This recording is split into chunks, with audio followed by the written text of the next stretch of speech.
What is going on, guys? Sean, Jared, it's good to have you guys. How's it going, brothers? What's going on? What's going on? Good to see you, Jared. How you doing? I know you got the internet going on over there. Can you hear us? What's up? It's so bad. It's choppy. It's Well, going hey, great here. perfect. Well, hey, we're going to plow through this thing. Hey, if everybody's watching this, my name's Nathan Payne. I've been in the industry for about 7 years now. I've done hundreds of wholesale deals. And what we're going to be talking about today is how to get leads for wholesaling real estate. That's who I am. Sean, tell us who you are. Guys, just quickly, I'm Sean Young out of Atlanta, Georgia. Been in the business now for a little over 10 years. I've done hundreds of deals, coached dozens and dozens, well, actually hundreds of students now. And we're here to help you guys out here today. I love it. All right, Jared, if you got that, tell us who you are. Yeah, I'm Jared Frankham. I've been wholesaling since 2019, done tons and tons of deals. I don't know exactly how many, but because of wholesaling real estate and buying real estate, it's afforded me to be able to live in South America. Absolutely love it. Dude, you're in South America. I'm moving to Canada. We're going to be outside of the country. My house actually just went under the due diligence period just ended today. So earnest money's going down, going to get hard. And yeah, that's exciting. You're in Brazil, Canada. Sean, you're in Atlanta, right? I'm in Atlanta. Bro, Atlanta's perfect too. No plans of moving out of the country just yet for me.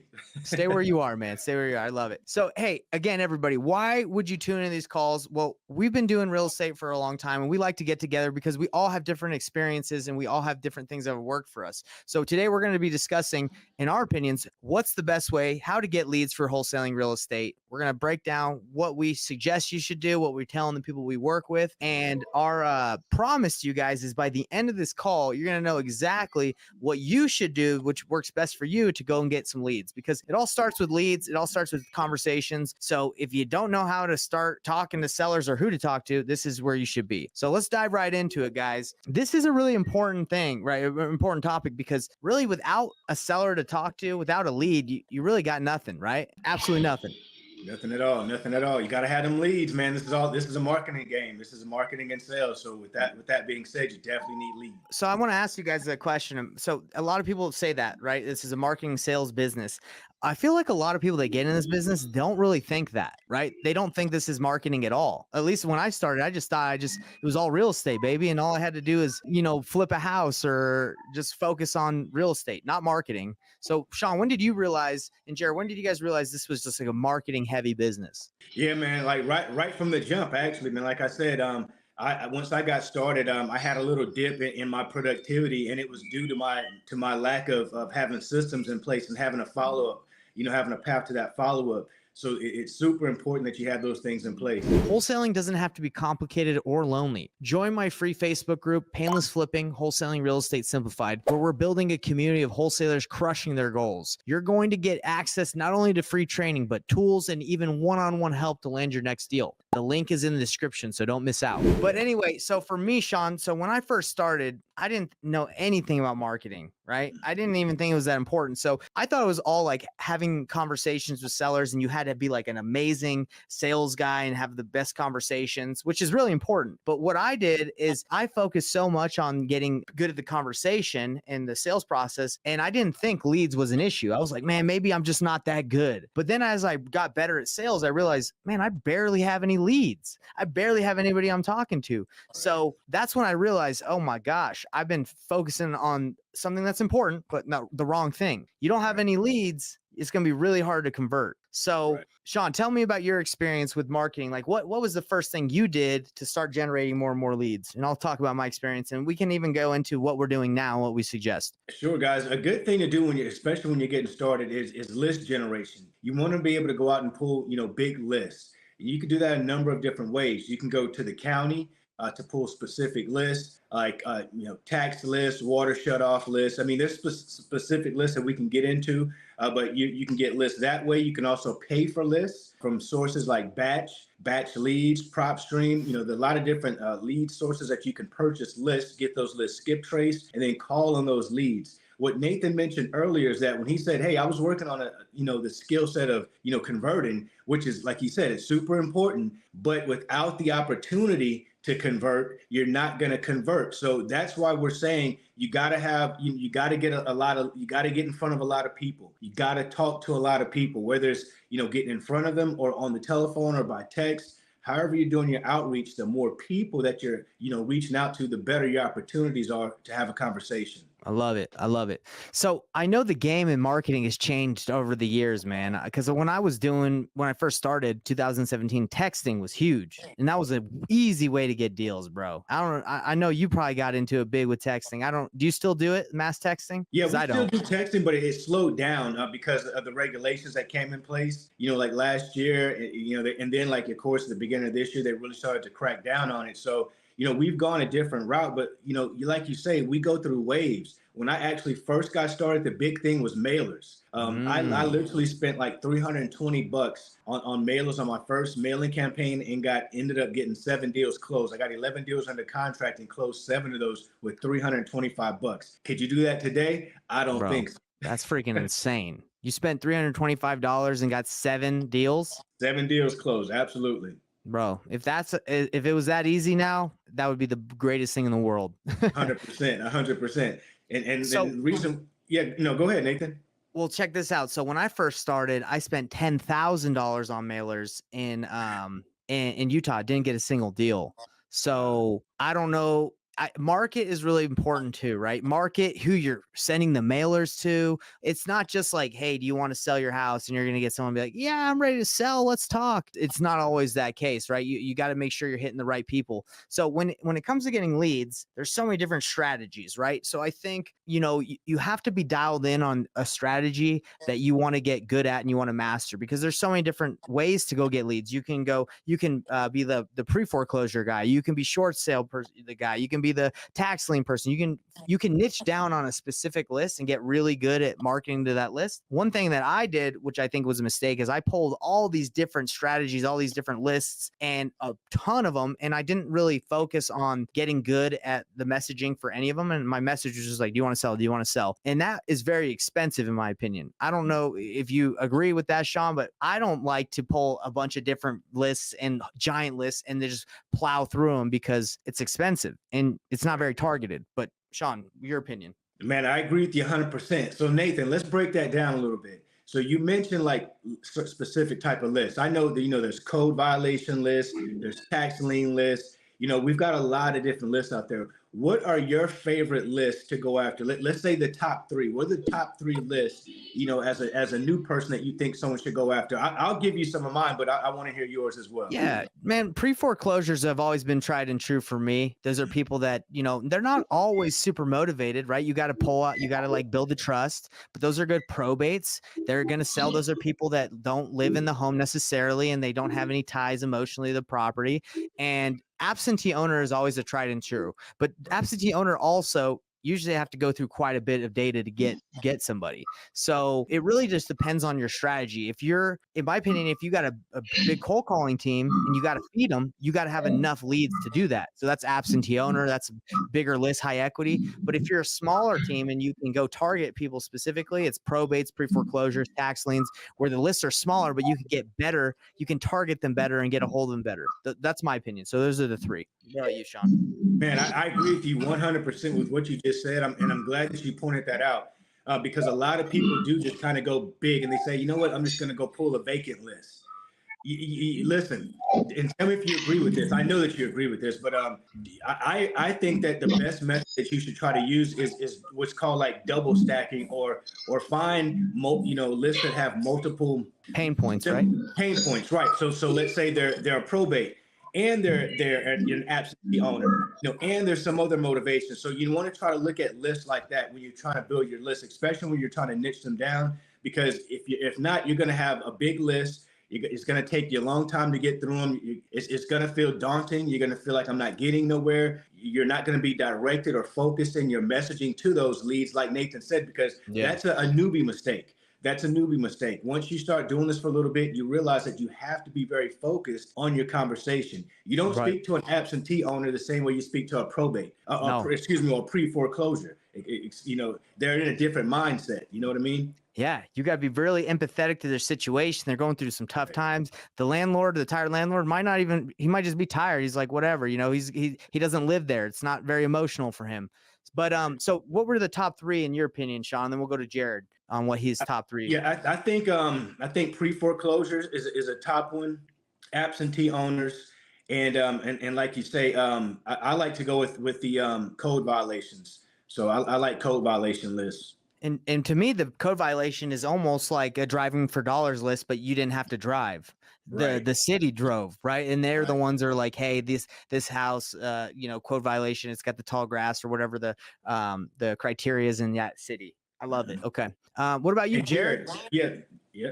I'll unmute Jared. Jared, what's Yeah, up? mine is driving for dollars, driving for dollars, driving for dollars, driving for dollars. That's my favorite list, no question. Love it. Wow, driving for dollars, huh? That list is much harder to get, but it's even better for someone who's just getting started. In fact, my first 4 or 5 deals were straight from skateboarding for dollars. In fact, I didn't even drive. The reason I Really? like that is guarantee the condition piece of the motivation.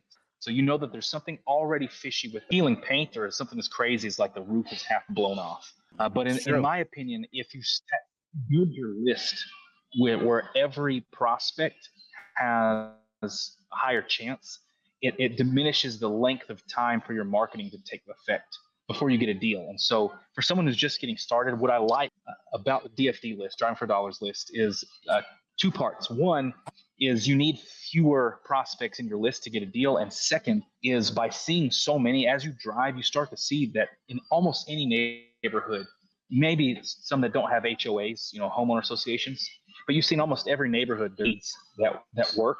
And it keeps you motivated and encouraged that, wow, there actually are lots of properties that need some love.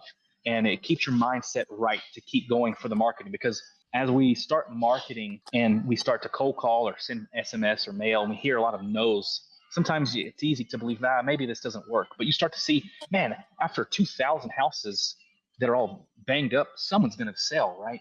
And so I like the reinforcement, the positive reinforcement that comes from seeing where I can actually make a physical difference in the marketplace by seeing where these houses are. Personally, that's what I like about the DFD list. It does take some effort. It's not as easy as just pulling a list from PropStream or something, but you know that every single prospect on that list has a higher chance of a sale versus just any whatever list that everyone has. Yeah, no, I really like that. Sean, what do you have anything you want to elaborate on that? Man, I think that Jared hit it right on the head. That was going to be my next point I was going to make. I was going to say, guys, the best thing to do if you're getting started is to get in your car or get on your skateboard, get on your bike. No excuses. Just get out there, drive around, ride around the community, look for distressed properties, high grass, boarded up windows, mailboxes knocked off, or where the house looks out of place based upon other houses in the community, just like Jared said. And once you do that, you start to develop an eye for it, and you can start basically. That's why we call it driving for dollars, because you're actually looking for money opportunities out there, opportunities where you can add value to properties, get those properties under contract, sell your contract to cash buyers, or hold them for yourself if it makes sense. Whatever the scenario is, I think driving for dollars is definitely underrated, and it's crucial. And if you're in a crunch out there as an investor, I'm telling you right now, get in your car and go driving around, go find some deals. They're everywhere. No, I love that. I love that. And I want to get your guys' opinion on what I tell the people that I work with, my clients.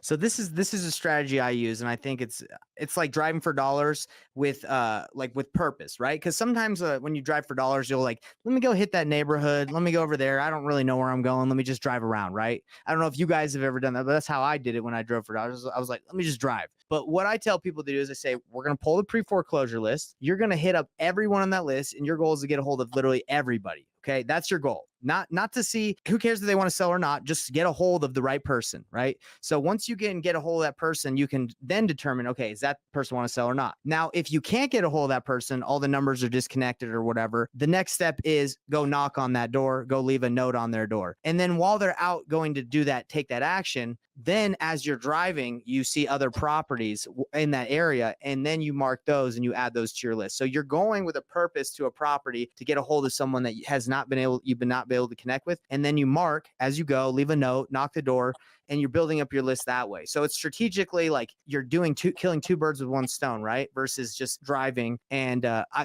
feel like that's what I did when I first started. And these are I would say tactics that you use when you're starting out. And then obviously as you get bigger and better and you have more money, then you go pay-per-click route, you go the pay-per-lead.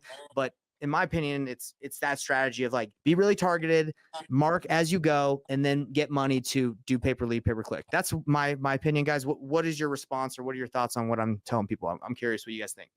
Yeah, you're right on. You're right on it, man. You're right on it. And I think we should literally spend like a whole episode one day all about driving for dollars. You know exactly how to do it. You know, what do you do after you get the lead? You know, how do you skip trace? You know, the whole entire process, so that our viewers that are listening can really walk away and go get in their car and strategically, like you said, have a strategy behind it and go driving for dollars. And there's so many ways that you can go about it, so many different strategies, but make sure that you're not just, you know, driving all over the place. Have a strategy about it so that you can kind of target, okay, I drove this area. Now let me drive this area. You know, get chunks of, make it like chunks of a pie and you know, knock it off by like that and make sure you're tracking it. Love it.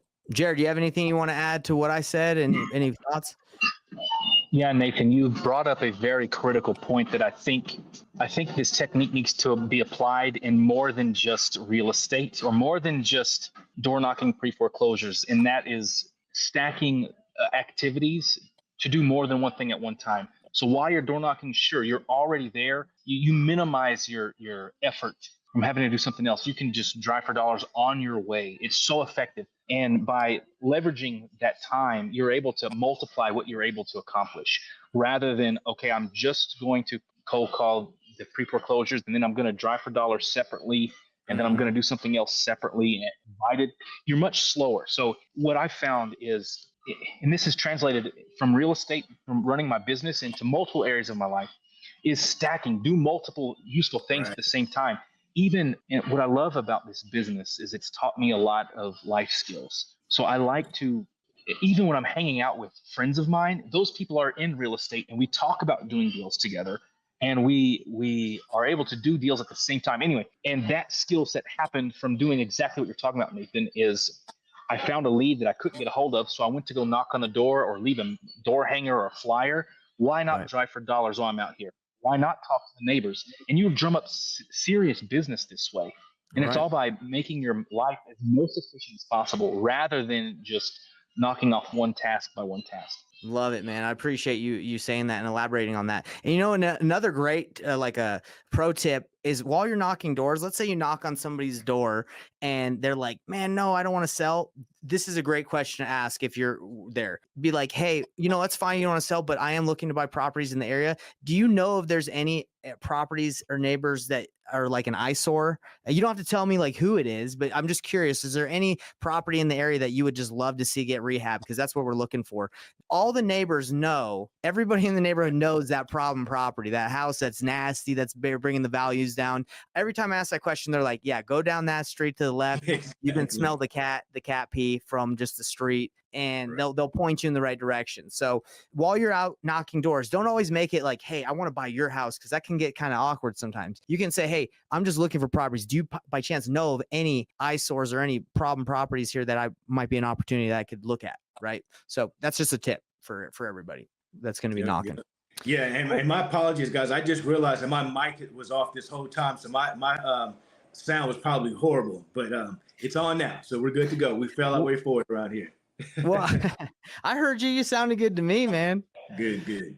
All right, guys. So we've done a pretty good job of talking about like where we get leads. You start kind of like with the list style. You start with like the lower budget activities, I would say, when you're starting out, and then you can go scale up. Is there anything else that like maybe we haven't thought of or people don't think about? The thing that I want to say is just be careful. Don't think just because you're talking to people as leads and they're saying no, that all leads suck. Like, it does take the right conversations. And I'm tired of, I hear people all the time, oh man, there's no motivated sellers out there. People don't just answer the phone and like, thank you for calling. I'm so grateful that you called me. I'm so motivated right now to sell. I'll sell at a discount. Like, that just doesn't happen. You have to, again, motivation just doesn't pop out unless it's like some crazy low hanging fruit that they have to sell tomorrow and they have to tell everyone what's going on. You have to pull it out. You have to gain that trust. So Sean, do you agree? Like, is there not just like one specific list that's just amazing with every call and you're just like, it's the secret sauce list? Yeah, there is no secret sauce list. There's no secret sauce, guys. It's just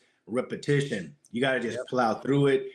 Like we said, it's a numbers game. You're going to hear us saying that quite often because that's what it is. And we always want to keep driving that home. it is a numbers game. The more people that you talk to, the more opportunities that you're going to get for actual leads, and having those leads convert into closed deals for you. So it all starts with having mass amount of opportunity. Yeah, and that was a mindset shift that I had to make and it took a very long time, Sean, that I thought leads, there was like some magical list out there. And I was like, man, I don't know what it is. And I would always see, as I was like a year or two in, I'd see brand new wholesalers getting deals. And I'd be like, how are they getting those deals? I'm better than they are. Like, I'm more skilled. Bro, they were just out there doing work. And I wasn't. Right place, right time. Yeah, right place, right time, putting in the effort. And I was probably just like doing a little bit here and there. I'd get a deal and I'd stop because I was tired. You know how it is. Like sometimes after you start doubting yourself, you say, I'm gonna scale back a little bit here. Maybe I'm going too hard in this direction. And when you take your foot off the gas, it takes a lot of energy to get your foot back on the gas the right way. So trust me, guys, when you get your foot on the gas, stay consistent.